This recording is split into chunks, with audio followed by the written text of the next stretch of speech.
Assalamualaikum, kembali bersama channel Fajar Pandi. Kali ini kita akan melanjutkan video sebelumnya, yaitu ulangan semester 1 Ekonomi kelas 10 tingkat SLTA atau SMA dan MA. Oke, tidak berlama-lama, ikuti tayangan berikut ini. Pada bagian 2 ini dimulai dari nomor 23. Sejumlah barang dan jasa yang diminta oleh konsumen dapat dibeli dalam berbagai tingkat harga pada periode tertentu. Disebut dengan A. Penawaran, B. Permintaan, C. Hukum permintaan, D. Hukum penawaran, E. Elastisitas harga. Oke, pada kalimat di atas ada diminta, artinya permintaan. Ya. Ada permintaan, ada hukum permintaan. Jawabannya adalah permintaan, B. 24. Berikut ini contoh prinsip ekonomi produsen, kecuali A. Biaya produksi, B. Harga barang itu sendiri, C. Harga produk lain yang berhubungan, D. Pendapatan konsumen, E. Selera dan preferensi konsumen. Kecuali prinsip ekonomi produsen, biaya produksi betul termasuk prinsip, harga barang itu sendiri betul, harga produk lain yang berhubungan itu termasuk, pendapatan konsumen ini tidak termasuk, ini yang kecualinya, selera dan preferensi konsumen ini juga menjadikan prinsip ekonomi produsen untuk memproduksi barang tersebut. Jawabannya adalah D. Pendapatan konsumen. 25. Pada saat kerupuk harganya Rp30.000 per kilogram, jumlah yang diminta 50 kg. Pada waktu harga naik menjadi Rp40.000 per kilogram, jumlah yang diminta menjadi 30 kg, jadi lebih sedikit. Fungsi permintaannya adalah, untuk menjawab ini diperlukan pembahasan khusus. Kita ke halaman yang kosong. Ini soalnya nomor 25. Lihat nomor 25. Dari soal di atas diketahui P1. Ya, di atas ada 30.000 per kilogram, itu P1 atau harga 1. Jumlah yang diminta nih, jumlah atau Q1 50 kg Q1. Pada waktu harga naik menjadi P2 40.000 per kilogram, jumlah yang diminta menjadi 30 kg Q2 atau jumlah 2. P itu dari price atau harga, Q itu dari quantity atau kuantitas atau jumlah. Berikutnya ditanyakan fungsi permintaan. Yang mana, yang A, B, C, D, atau E? Pembahasan. Ini rumus, sebetulnya ini rumus persamaan linier, ya, di dalam matematika, tapi diterapkan di ekonomi, di pelajaran ekonomi. Kalau di matematika biasanya X min X1 per X2 min X1 sama dengan Y min Y1 per Y2 min Y1 atau kebalikannya. Ini rumus 2 titik. Ada 2 titik, yaitu titik Q1, P1 dan titik Q2, P2. Jadi kalau ada 2 titik ditarik garis, itu otomatis hasilnya adalah garis atau garis linier atau fungsi permintaan dalam hal ini. Rumusnya P min P1.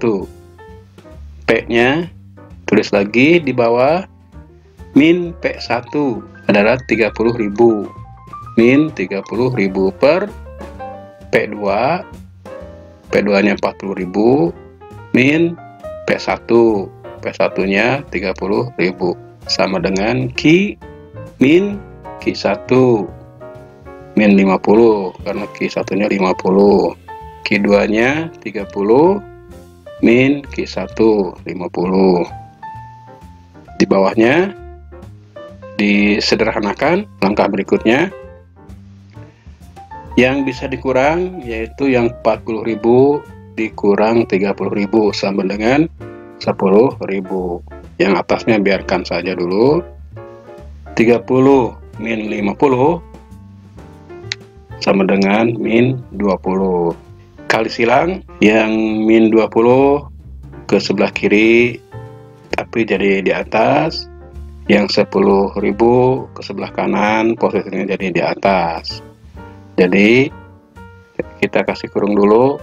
P min 30.000 itu kasih kurung kali min 20.000 kasih kurung. Artinya nanti P nya dikalikan, 30.000 nya juga dikalikan dengan min 20.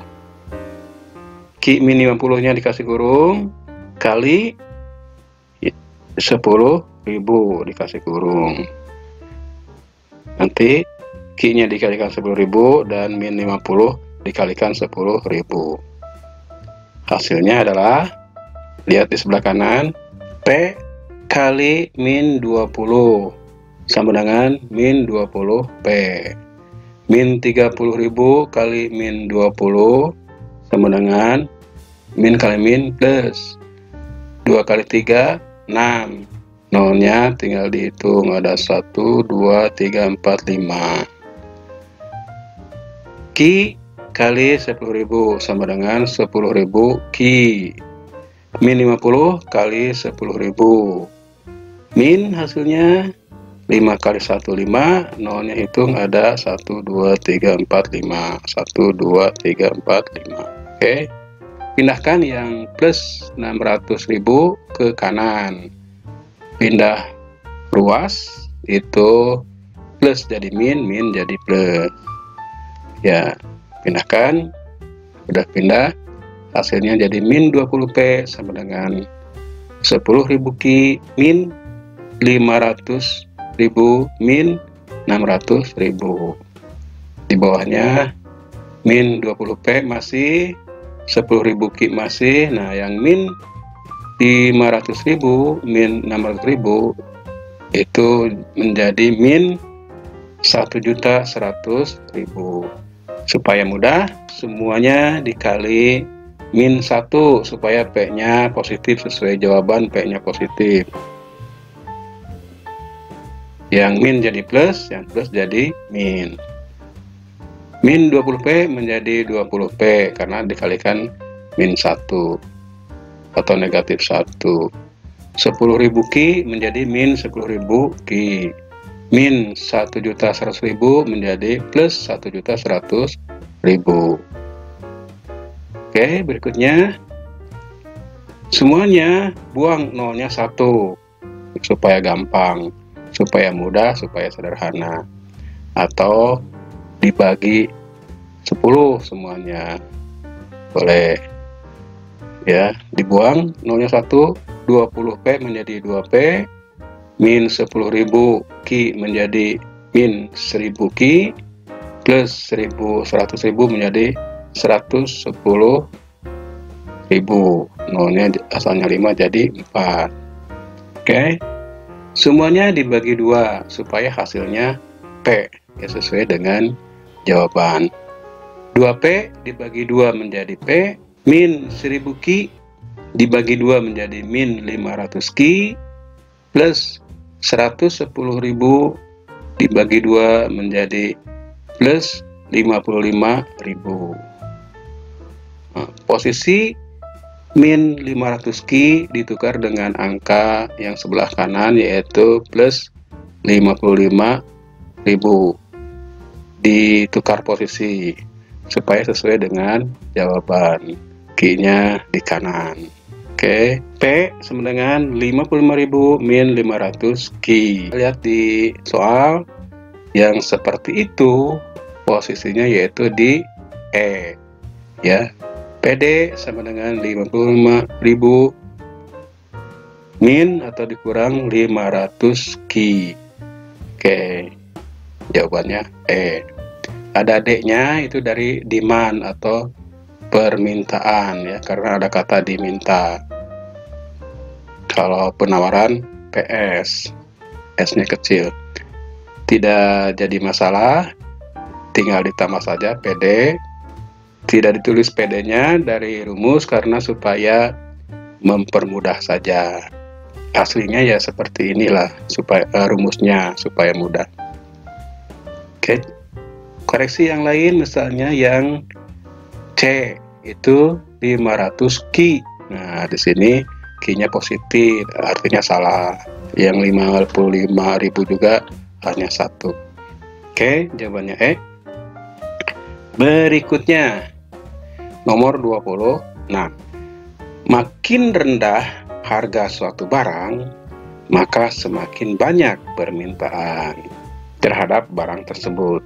Sebaliknya, makin tinggi harga suatu barang, maka semakin sedikit permintaan terhadap barang tersebut. Hal tersebut merupakan bunyi dari A.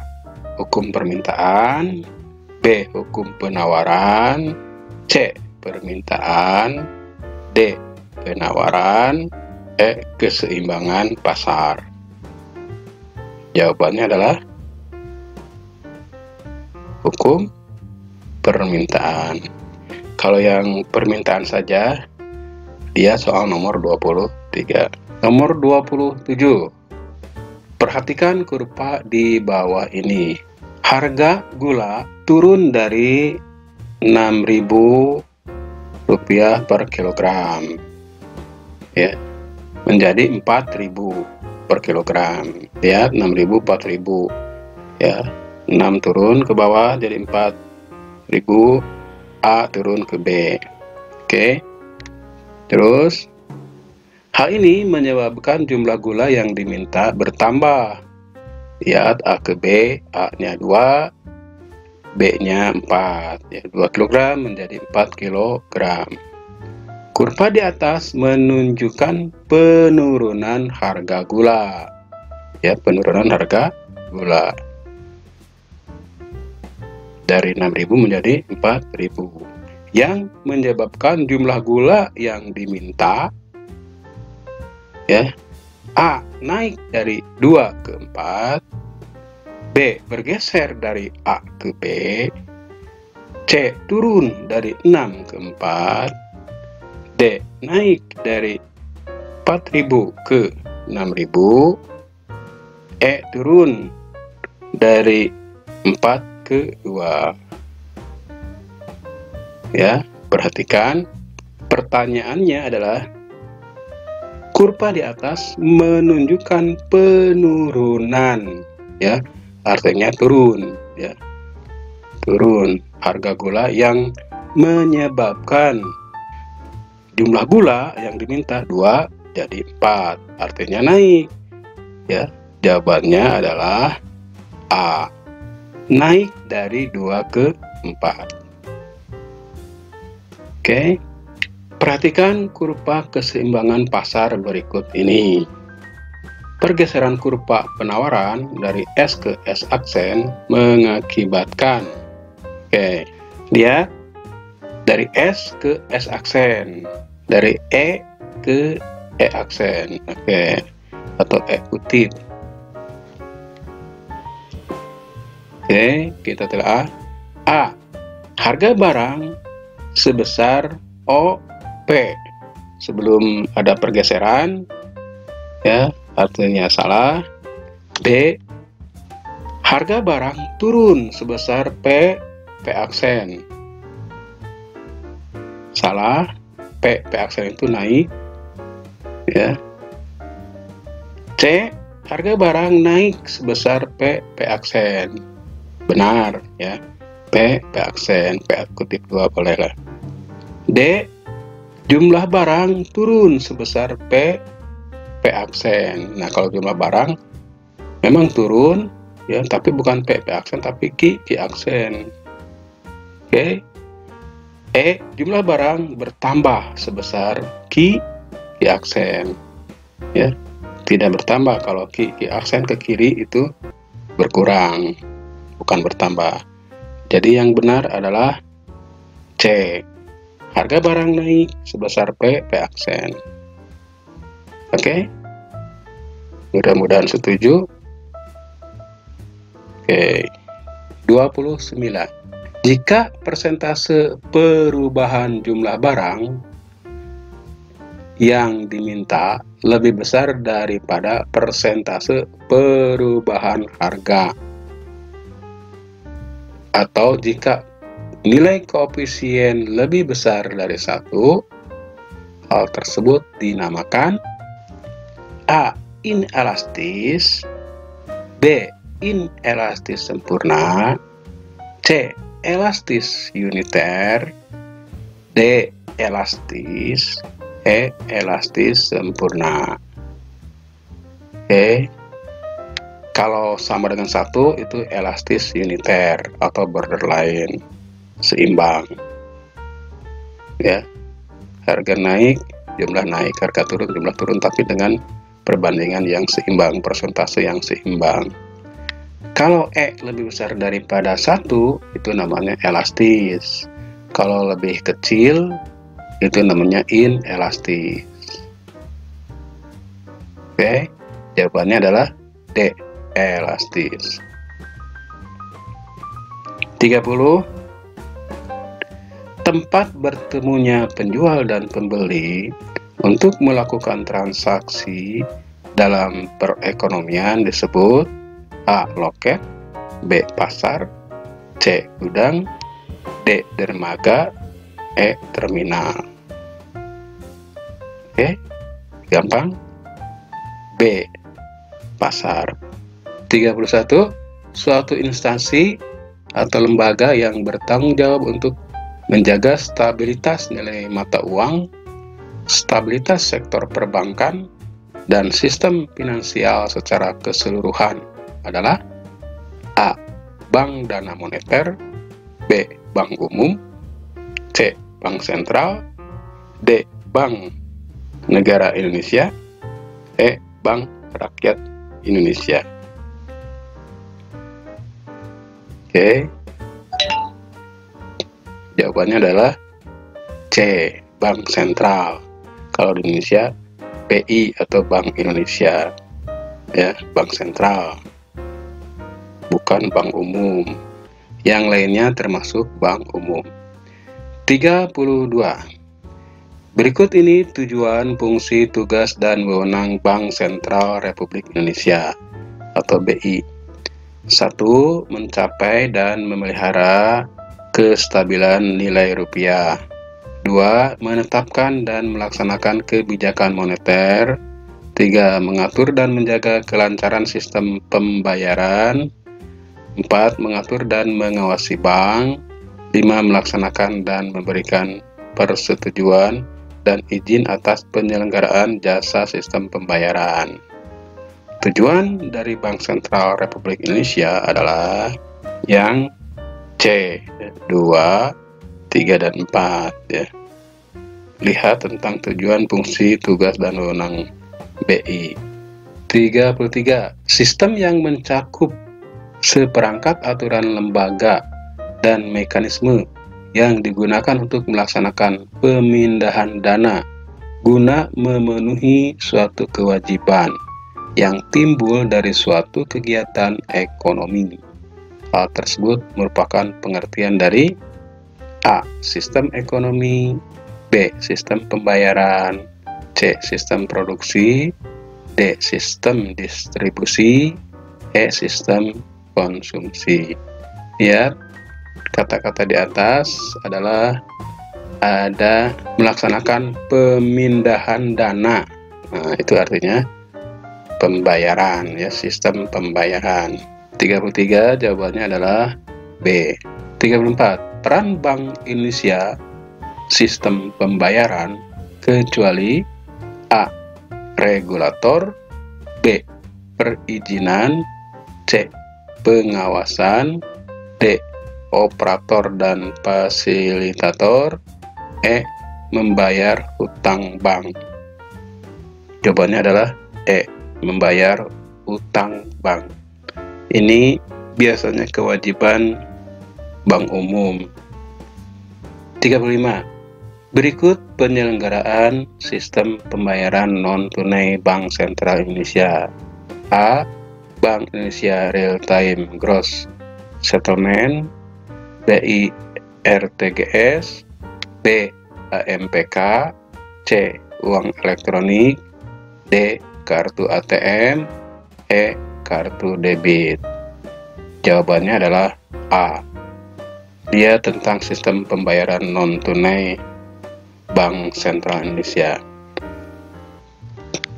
36.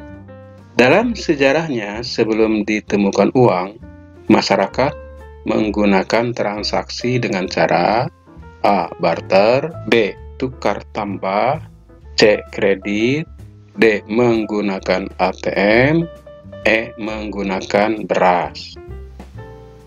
Jawabannya yaitu dengan istilah A. Barter. 37.